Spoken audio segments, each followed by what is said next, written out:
ತಿನ್ನೋ ಕ್ಯಾಲರಿ ಜಾಸ್ತಿ ಇದ್ದು ಕೆಲಸ ಕಡಿಮೆ ಮಾಡಿದ್ರೆ ದಪ್ಪ ಆಗ್ತೀವಿ. ಮೊದಲನೇ ಕಂಟ್ರೋಲ್ ಅವನಿಗೆ ಊಟದ ಮೇಲೆ ಸಿಕ್ತು ಅಂದರೆ ಏನು ಬೇಕಾದ್ರೂ ಸಾಧನೆ ಮಾಡ್ತಾನೆ. ಸರ್ ವೆಜ್ ನಾನ್ ವೆಜ್ಜಲ್ಲಿ ಅಂದರೆ ಒಳ್ಳೆ ನ್ಯೂಟ್ರಿಷಿಯಸ್ ಫುಡ್ ಅಂದರೆ ಪ್ರೋಟೀನಿಷಿಯಸ್ ಅಪ್ಪ ಈಗ ಏನಾಗಿದೆ ಗೊತ್ತಾ, ಈಗ ಒಂದು ದಿವಸ ನಾನ್ ವೆಜ್ ಕರೆಕ್ಟು ಅಂತಾರೆ, ಒಬ್ಬರು ವೆಜ್ ಕರೆಕ್ಟು ಅಂತಾರೆ. ಏನು ತಿನ್ಬೇಕು ಏನು ಬಿಡಬೇಕು ಅನ್ನೋದೇ ಕನ್ಫ್ಯೂಸ್ ಆಗಿಬಿಟ್ಟಿದೆ ಇವತ್ತು. ತರಕಾರಿ ತಿನ್ನಕ್ಕೆ ಹೋದರೆ ತರಕಾರಿಲಿ ಒಂದು ಮಣ ನಿನಗೆ ಪೆಸ್ಟಿಸೈಡ್ಸ್ ಹೊಡೆದಿರ್ತಾರೆ. ಇವತ್ತು ಇದು ಬೇರೆ ಉಟ್ಕೊಂಡಿದೆ, ಇವತ್ತು ಆರ್ಗ್ಯಾನಿಕ್ ಅಂತ. ಆರ್ಗ್ಯಾನಿಕ್ ಅವಾಗಲಿಂದ ಇತ್ತು. ನಿಮ್ಮ ತಾತ ಮುತ್ತಾತ ಏನು ತಿಂದು ಬೆಳೆದಿದ್ರು ಅದನ್ನು ನಾನು ಆರೋಗ್ಯವಾಗಿ ತಿನ್ನಿ.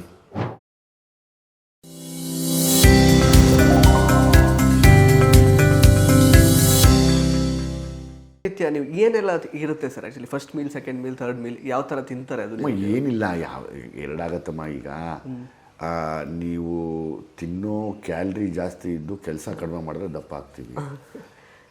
ನೀವು ತಿನ್ನೋ ಕ್ಯಾಲ್ರಿ ಎಲ್ಲವನ್ನೂ ಬರ್ನ್ ಮಾಡಿದ್ರೆ ಆರೋಗ್ಯವಾಗಿ ಲೀನಾಗಿರ್ತೀವಿ. ಸೊ ಹಂಗಾಗಿ ಅಗೇನ್ ತಿರ್ಗಾ ತಿನ್ನೋದು ಒಂದು ಕಂಟ್ರೋಲ್ ಅಲ್ವಾ ಮನುಷ್ಯ. ಸೊ ಮೊದಲನೇ ಕಂಟ್ರೋಲ್ ಅವನಿಗೆ ಊಟದ ಮೇಲೆ ಸಿಕ್ತು ಅಂದರೆ ಏನು ಬೇಕಾದ್ರೂ ಸಾಧನೆ ಮಾಡ್ತಾನೆ.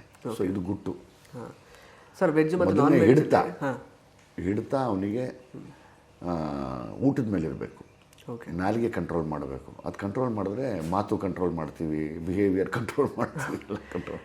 ಸರ್ ವೆಜ್ ನಾನ್ ವೆಜ್ಜಲ್ಲಿ ಅಂದರೆ ಒಳ್ಳೆ ನ್ಯೂಟ್ರಿಷಿಯಸ್ ಫುಡ್ ಅಂದರೆ ಪ್ರೋಟೀನಿಷಿಯಸ್ ಅಪ್ಪ ಈಗ ಏನಾಗಿದೆ ಗೊತ್ತಾ, ಈಗ ನೀವು ಪ್ರತಿಯೊಂದು ಯೂನಿವರ್ಸಿಟೀಸು ನಾನು ನೋಡ್ತಾ ಇರ್ತೀನಲ್ಲ, ಇಂಥ ಯೂನಿವರ್ಸಿಟಿ ಇವತ್ತು ನಾನ್ ವೆಜ್ ಬೇಡ ಅಂತ ಬರೀತಾರೆ, ಮೊನ್ನೆಲ್ಲ ಮೊಟ್ಟೆ ಎಲ್ಲ ಬೇಡ ಅಂತ ವೈರಲ್ ಆಯಿತು, ಏನೋ ಬರುತ್ತೆ ಅಂತ ಬರೀತಾರೆ. ಇನ್ಯಾವುದೋ ತರಕಾರಿ ತಿನ್ನಕ್ಕೆ ಹೋದರೆ ತರಕಾರಿಲಿ ಒಂದು ಮಣ ನಿನಗೆ ಪೆಸ್ಟಿಸೈಡ್ಸ್ ಹೊಡೆದಿರ್ತಾರೆ. ಕೆಲವು ಸರಿ ತರಕಾರಿ ತಂದು ತೊಳೆದ ಮೇಲೆ ಬೇಯಿಸಿ ತಿಂದಾಗಲೂ ಆ ಸ್ಮೆಲ್ ಇರುತ್ತೆ ಅಲ್ವಾ. ಸೊಪ್ಪು ಹೋದರೆ ಸೊಪ್ಪನ್ನು ಎಲ್ಲೋ ಕೊಳಚೆ ಪ್ರದೇಶದಲ್ಲಿ ಬೆಳೆದು ಆ ಕೆಮಿಕಲ್ ನೀರಲ್ಲಿ ಬೆಳೆದು ತಂದಾಕ್ತೀನಿ. ಎಲ್ಲವೂ ನಿಮಗೆ ಇವತ್ತು ದುಡ್ಡು ಮಾಡೋದಕ್ಕೋಸ್ಕರ ನಾವು ತಿನ್ನೋ ಐಟಮ್ನೇ ಮೋಸ ಮಾಡಿ ಮಾರ್ತಾ ಇದ್ದಾರೆ. ಇದ್ರ ಒಳಗಡೆ ನಾವು ಹುಡುಕಿ ಯಾವುದು ಆರೋಗ್ಯವಾಗಿದೆ ಅಂತ ತಿನ್ನೋದೇ ಕರೆಕ್ಟು. Very simple. ಇವತ್ತು ಇದು ಬೇರೆ ಉಟ್ಕೊಂಡಿದೆ, ಇವತ್ತು ಆರ್ಗ್ಯಾನಿಕ್ ಅಂತ. ಆರ್ಗ್ಯಾನಿಕ್ ಅವಾಗಲಿಂದ ಇತ್ತು. ಅದನ್ನು ನಾವು ಯಾರೋ ಹೊರಗಡೆ ಕಂಟ್ರಿಯಿಂದ ಹೇಳಿದಾಗ ಇಲ್ಲ ನಾವು ಆರ್ಗ್ಯಾನಿಕಲ್ಲಿ ಅದನ್ನೇ ತಿನ್ನಬೇಕು ಅಂತ ಯೋಚನೆ ಮಾಡ್ತೀವಿ. ಸೊ ಹಂಗಾಗಿ ಅದೇ ಏನಂದರೆ ಹೆಜ್ಜೆಗೂ ಹುಷಾರಾಗಿರಬೇಕು ಅಂತೀವಲ್ಲ, ಹಂಗೆ ತಿನ್ನೋ ವಿಷಯದಲ್ಲೂ ನೋಡಿಕೊಂಡು ಮಾಡಬೇಕು. ಇವತ್ತು ಒಂದು ಚೇಪೆಕಾಯಿ ತಿನ್ನೋಕೆ ಹೋಗೋಣ ಅಂದರೆ ಚೇಪೆಕಾಯಿ ಬೂದ್ಗುಂಬಳಕಾಯಿ ಥರ ಇದೆ, ಹೈಬ್ರಿಡ್ ಅಲ್ವಾ. ಅಷ್ಟೂ ಮೆಡಿಸನ್ ಹಾಕಿದ್ದಾರೆ ಅದರಲ್ಲಿ ಅಲ್ವಾ. ಹಂಗೆ ನಾವು ಆಯ್ಕೆ ಮಾಡಿಕೊಂಡು ಇದು ಯಾವ್ದು ಆರೋಗ್ಯವಾಗಿರುತ್ತೆ ಅಂತ ತಿನ್ನೋದೇ ಕರೆಕ್ಟ್. ಇಂಥ ಪರ್ಟಿಕ್ಯುಲರ್ ಅಂತ ಇಲ್ಲ. ಒಬ್ರು ಒಂದು ದಿವಸ ನಾನ್ ವೆಜ್ ಕರೆಕ್ಟು ಅಂತಾರೆ, ಒಬ್ರು ವೆಜ್ ಕರೆಕ್ಟು ಅಂತಾರೆ.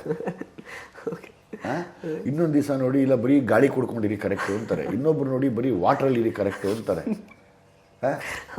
ಅಲ್ವಾ. ಇನ್ನೊಬ್ರು ನೋಡಿ ಇಲ್ಲ ನೀವೇನು ಒಂದು ಕೆಲಸ ಮಾಡಿ ಬರೀ ಸೊಪ್ಪು ತಿನ್ನಿ ಅಂತ ಹೇಳ್ತಾರೆ. ಆ ಸೊಪ್ಪು ತಿನ್ನಕ್ಕೆ ಹೋದರೆ ಅದ್ರಲ್ಲಿ ಒಂದು ಮಣ ಮೆಡಿಸನ್ ಹೊಡೆದಿರ್ತಾರೆ. ಏನು ತಿನ್ಬೇಕು ಏನು ಬಿಡಬೇಕು ಅನ್ನೋದೇ ಕನ್ಫ್ಯೂಸ್ ಆಗಿಬಿಟ್ಟಿದೆ ಇವತ್ತು. ಇದಕ್ಕೆ ನೋಡಿದ್ರೆ ಒಂದಷ್ಟು ಅಟ್ರಾಕ್ಟಿಂಗ್ ಆ್ಯಡ್ಗಳು ಬರುತ್ತೆ. ಈ ಐಟಮ್ ತಿನ್ನಿ, ನಿಮಗೆ ನೋಡಿ ಇದಕ್ಕಿಂತ ಹೈಟ್ ಬೆಳೆದು ಬಿಡ್ತೀರಾ ಅಂತ ಹೇಳುತ್ತೆ.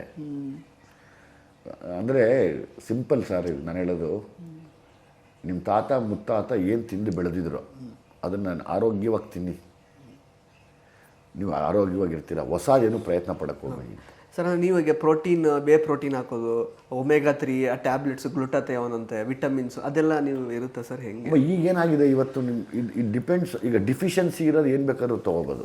ಇವಾಗ ನಿಮ್ಗೇನೋ ಒಂದು ಐರನ್ ಡಿಫಿಷಿಯನ್ಸಿ ಇದೆ ಅಂದರೆ ಅಫ್ಕೋರ್ಸ್ ತೊಗೊಂಡ್ಲೇಬೇಕು, ಯಾಕಂದರೆ ನೀವು ಬದುಕಲೇಬೇಕು. ಸರ್ವೈವಿಟಿಗೋಸ್ಕರ ಮತ್ತು ಆರೋಗ್ಯವಾಗಿರೋಕ್ಕೋಸ್ಕರ ಎಲ್ಲರೂ ತೊಗೋತಾರೆ ಇವತ್ತು. ಆದರೆ ನಿಮ್ಮಲ್ಲಿ ಏನು ಲೈಕ್ ಮೈನಸ್ ಇದೆ, ಈಗ ವೈಟಮಿನ್ ಡಿಫಿಷಿಯನ್ಸಿ ಇದೆ ಅಂದರೆ ವೈಟಮಿನ್ಸ್ ತೊಗೋಬೋದು, ತೊಗೊಂಡ್ಲೇಬೇಕು ಅಲ್ವಾ. ಇವಾಗ ನೋಡಿ ನಾವು ಸೊಪ್ಪಲ್ಲಿ ಮೆಡಿಸನ್ ಹಾಕಿರೋದ್ರಿಂದ ಸೊಪ್ಪು ತಿಂದರೆ ವೈಟಮಿನ್ಸ್ ಬರಲ್ಲ, ಇನ್ನೇನೋ ಕಾಯಿಲೆ ಬರುತ್ತೆ ಪಾಪ. ಸರಿ, ಅದಕ್ಕೆ ಒಂದು ಮಲ್ಟಿವೈಟಮಿನ್ ತೊಗೋತಾರೆ ಅಲ್ವಾ. ಫಿಶ್ ಆಯಿಲ್ ಹಾರ್ಟಿಗೆ ತುಂಬ ಒಳ್ಳೆಯದು ಅಂತೇಳಿ ಒಮೆಗಾ 3 ಅದನ್ನು ತೊಗೋತಾರೆ. ಇವತ್ತೆಲ್ರಿಗೂ ಆಗಿರೋದೇ ಈ ತುಂಬ ದಿವಸ ಬದುಕಬೇಕನ್ನೋ ಎಲ್ರಿಗೂ ಆಸೆ ಇರುತ್ತಲ್ವ. ಆದರೆ ಅದಕ್ಕೆ ಎಚ್ಚರಿಕೆ ವಹಿಸಿ ಎಲ್ಲರೂ ತೊಗೋತಾರೆ. ಇಲ್ಲಿ ಹುಷಾರಾಗಿ ಇರೋದೇ ಕರೆಕ್ಟ್ ಆ್ಯಕ್ಚುಲಿ.